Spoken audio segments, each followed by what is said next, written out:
This boy was born with scissors for hands, making even the simplest things impossible.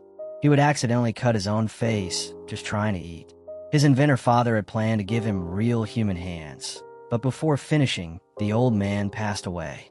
The artificial hands were destroyed, leaving Edward incomplete and alone. Desperate for one final touch, Edward reached for his father's face, but his blades drew blood. From that moment, he lived in silence inside a lonely mansion. One day, a cosmetic saleswoman named Peg wandered inside. Out of the shadows, Edward stepped forward, nervously showing his unfinished hands, hoping someone could help. Realizing he was an orphan, Peg decided to bring him home.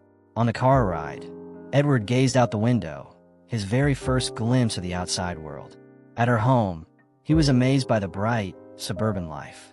In front of a mirror, he saw his reflection clearly for the first time, but when he tried to touch his face, he cut himself again. Curious, he poked a waterbed and accidentally burst it, scrambling to cover the hole with a stuffed toy. Peg rushed in, patched him up, and gave him clean clothes.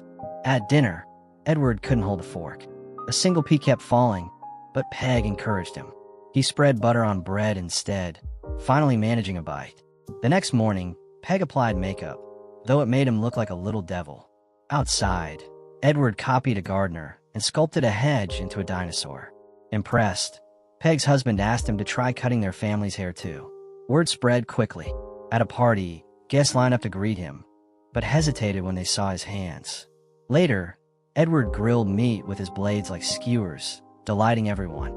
An old man mentioned he had lost all feeling in war. Peg gently fed him ice cream, and soon the other women began offering Edward food too.